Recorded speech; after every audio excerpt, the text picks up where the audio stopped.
Nalazimo se u vremenu posle Hristova vaskrsenja, kalendarski po crkvenoj godini, još pre Hristovog vaznesenja, a podsjetimo se na one odeljke iz Evanđelja koji govore o tom vremenu. Da je vaskrsi naš Gospod Isus Hristos mnogo puta sebe pokazivao svojim učenicima posle vaskrsenja, da im je otvarao um i da ih je učvršćivao u istini upravo svog vaskrsenja, u istini novoga života koji počinje sa njime. I podsjetimo se da je on posle svih tih svedočenja o sebi samome, vaskrslome, skoro na kraju svoga boravka sa učenicima pre vaznesenja rekao one karakteristične reči: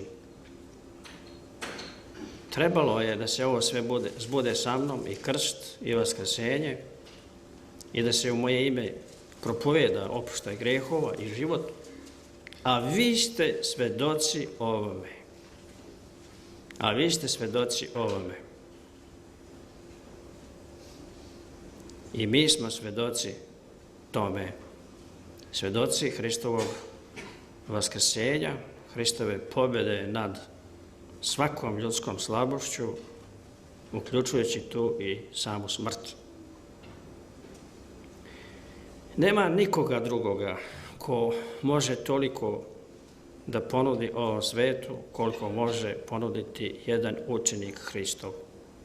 Baš kao svedok Hristove ličnosti, Hristovog vaskrsenja i kao nosilac njegove nauke.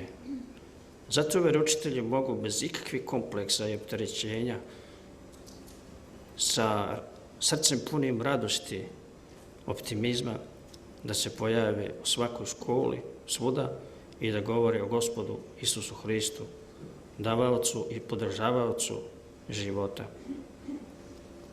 Nema drugoga činioca tako pozitivnog u svetu kao što je hrišćansko iskustvo i nauka Gospoda Hrista, sva, celokupna njegova nauka. Kada to znamo, onda ostaje da budemo svesni toga i da sebe što više osposobljavamo, da zaista budemo svedoci Hristovi. Zbog toga smo se ovdje i sabrali. Ja sa srcem punim zahvalnosti upućujem pozdrav i vašim episkopima koji su to sve prihvatili i koji su vas poslali da budete danas ovdje.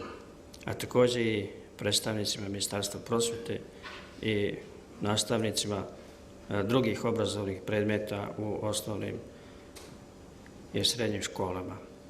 Neka nas Gospod učvrsti u našem hrišćanskom iskustvu i neka nas osposobi da, koristeći sve svoje talente, što bolje prezentujemo Hrista i time obogaćujemo druge. Zahvaljujem organizatoru Dimitriju Stikiću i gospođi Radi Mišev sa njihovim svima saradnicima. Neka Gospod blagoslovi vaš rad.